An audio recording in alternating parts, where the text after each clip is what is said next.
All right, Shalom. First and foremost, all praises and glories unto Yahweh, Bahashem, Yahushai, Bahashem, Harakak. Double honor to the apostles and the elders of the great millstone. And greetings, salutations, and blessings unto the elect. Shalom unto you. All right. Me, Brother Shaquat from the Las Vegas Church. Just want to bring this quick lesson out to kind of illustrate the sign of the times that we're living in. Okay, now I'm not going to necessarily go into you should see the prophecies, not necessarily that, but going to show you a specific prophecy that's beginning to come to pass, and a lot of people still aren't even recognizing it. Okay, so what you see on the screen here on the left, it says Walmart is locking down meat with security wire devices. Okay, and I'm going to play that shortly from Dabu 7. Let's see if they show, Dabu 7:7. All right. And then on the right here was a meme a brother sent. I couldn't help but laugh. It says, when the meat shortage of 2020 hits and McDonald's starts offering the McPickle. All right, and you see, instead of meat, it's just full of pickles. It's not to be funny about it, but Jake is used to this type of shit, man. Jake growing up in poverty, in an impoverished situation, Jake has done stuff like, syrup sandwiches and, certain types of, mayonnaise sandwiches and different things like that. Hot dog with a tortilla, different shit like that, man, that most people would frown at or never even attempt. So Jake will figure out a way to be okay. But living in America, this decadent spirit that meat should be the biggest portion on every plate of food that you eat, from breakfast, lunch, and dinner, has created this, what's the word I want to use? A sort of a wicked desire, I should say, within Jake to want to overeat, of gluttony, I guess is what I was trying to say.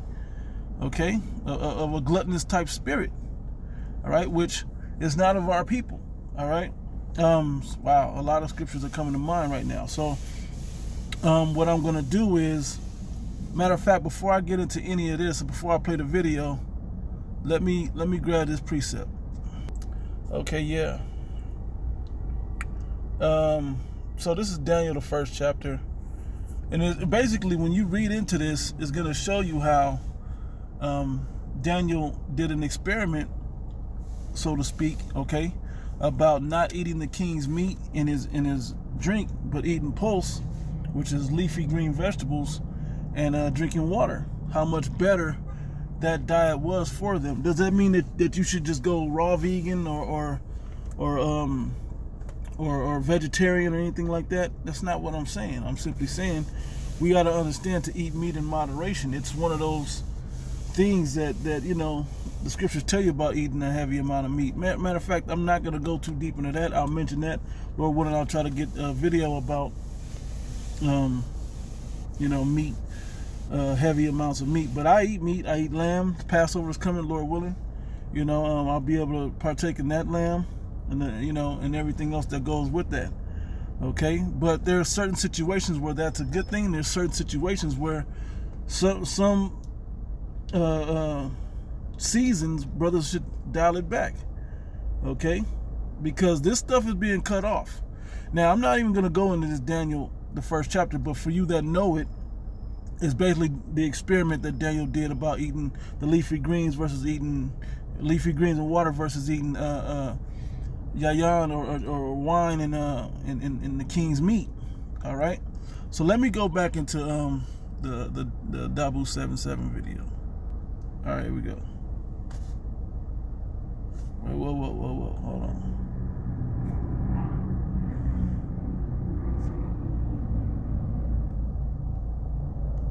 Salakia. All right, let's go. This is Dabu 7. We're now getting word that Walmart is putting these devices on their steak, as you can see right here in this clip, stopping people from stealing it. That is how bad things have got at this point. So these original clips. Hey, and you got to remember, this is a time where, there's some food shortages and things like that. There's hyperinflation happening. you go to certain Costco's and certain places, and you see certain cuts of meat are hundreds of dollars, or $75 for this, and for something that used to cost $30 or $40. Okay, now it's $75 to $100. I've even seen pictures of brothers looking at food, at meat particularly, over $200. Like, whoa, And this is stuff to make like it's like brisket meat, So it's like, wow, this is crazy how this has become to this point. But this is also a sign of the time. Okay, so they're trying to cut that back, and this is still when there's food available. Wait till there's no food available. Okay, or as I'll tap into a little bit, when you can't get your hands on it, and I'll go into why. Here we go. Was shared on TikTok showing this ribeye steak selling for $20.83, locked up because people are stealing stuff so bad. I've showed you clip after clip, time and time again, of these people walking into stores, taking what they want, and walking right out the front door. There's actually a clip at this length of a whole nother incident and series of events where people are filling up bags and walking right out of the store, and no one is stopping them. The workers are being told do not confront them because they may react violently. Now, throughout all my life and in the past, I can't remember that ever being told to us, ever at any point. It was pretty much like, if you get caught stealing and the cops beat you down, or whatever happens because you got caught stealing. Not seeing any police activity, anyone trying to stop these people, except for an old lady in one clip that stopped a guy at a grocery store and ripped his mask off, and they did get the cart away from him. So props to her. But this is what it's turning into in our country, where they're having to lock down meat in certain areas. Now, this was out of Florida. I'm sure other places are going to start to see something similar. If you do, let me know. Dabu7@yahoo.com. Follow me on Twitter and Getter for more. All right, I'll stop that video there. And I just want to mention, California, they're just doing smash and grab all day, man.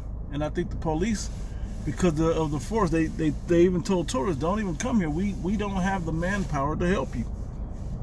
Okay? So let me get a few precepts.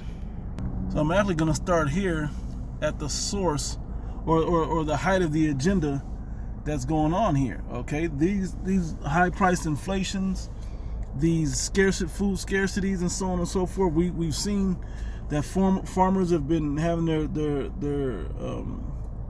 their fields overturned and to where they don't bear any fruit out of it, any produce out of it. We've seen the cargo ships sit out in the middle to the food damn near spoils. We've seen all of these things happening, and what's being orchestrated. All right, the MOTB is coming. Okay, and there has to be a demand for something for you to comply. Okay, they can't scare you by the simple fear of having getting sick, I should say, getting the virus. All right, but now it's more of a situation where they're gonna hold you back, and the hunger of people will force them to comply to whatever they need you to, and this is what they're gonna make you comply to. So let's jump up to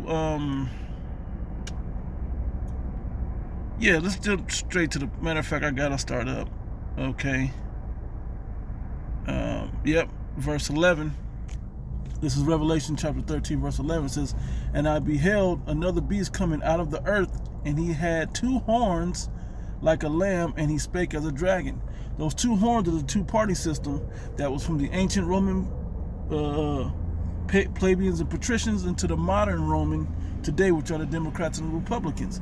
And regardless, whatever you believe that they're for you or they're not for you, they're both working together. Okay, they're both working together to forward this new world order agenda. All right, and it spake as a dragon. How? By pushing laws of draconian measure. How do you push a law of draconian measure? Well, when people can't get the food that they're accustomed to eating. All right, Mr. Garbage Man. When people can't get the food that they're accustomed to eating, what will they begin to do? They're going to begin to go to crime to eat. That's something that people have always done.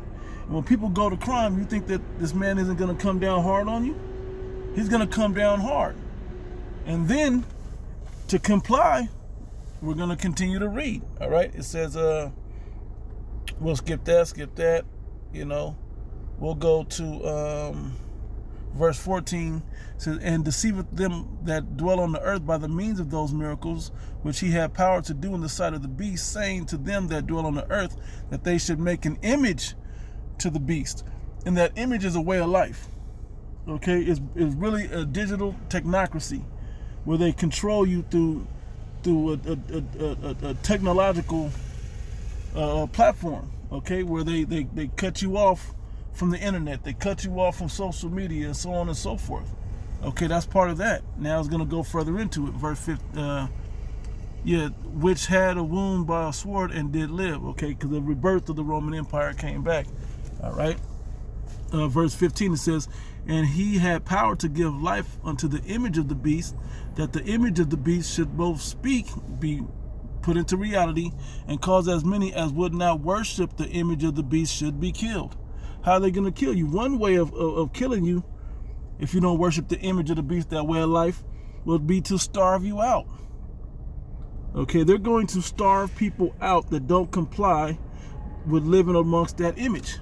And what comes with living with that image? Verse 16, and he calleth all, both small and great, rich and poor, free and bond, to receive a mark in their right hand or in their forehead, and that no man might buy or sell. There you go. You can't even purchase the stuff. Okay? Buy or sell. Alarm about to go off. It says, yep. And that no man might buy or sell, save he that had the mark, or the name of the beast, or the number of his name. Okay, and that's that implant, you know, that tracker that goes right in your flesh, in your body, and tells you whether you can or cannot have access to certain things.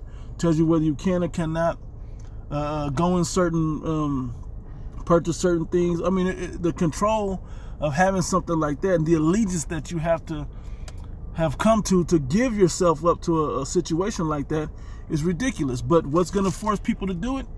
Food shortages, starving out, okay? Things of that nature. Now, let's go to a few more precepts. One I was thinking was a modern day precept. And matter of fact, let me go to the 15th chapter first. 2nd Ezra 15, verse 14, woe to the world and them that dwell therein, for the sword of their destruction draweth nigh, and one people shall stand up to fight against another with swords in their hands. And there shall be sedition among men and invading one another. People are going to be robbing one another. That's already begun to start on a low level. People are watching you at the grocery store and following you home to steal your groceries from you. This has been happening already. Okay, Google it. Look it up in the news, man. Okay, it says, they shall not regard their kings nor princes, people of power and positions of power. All right, and the course of their actions shall stand in their power. A man shall desire to go into a city and shall not be able. That's called martial law.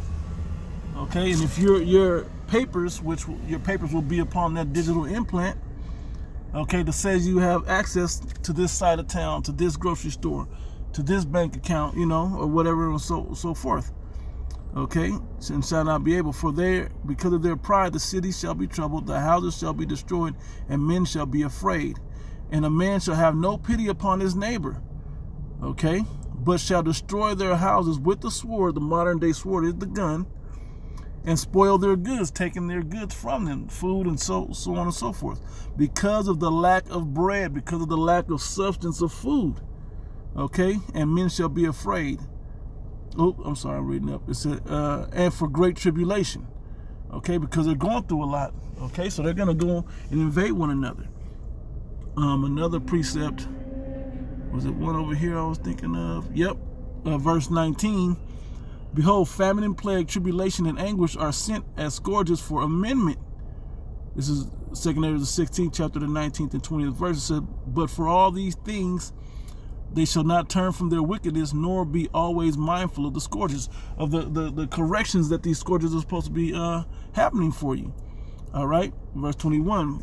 Behold, victuals shall be so good cheap upon earth, small pieces of food, okay, that they shall think themselves to be in good case, and they think everything's all good. I can still buy this, and they're cloning this meat, and building it in a laboratory, and people don't even realize that they're already eating it.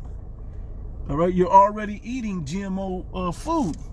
That's why they're still having it at these regular prices that you think are regular, and they're still inflating those. Okay, it says, and even then shall evils grow upon the earth, sword, famine, okay, famine, and great confusion. For many of them that dwell upon earth shall perish of famine, and the earth that escape the hunger shall the sword destroy. So there's going to be a hunger in the earth.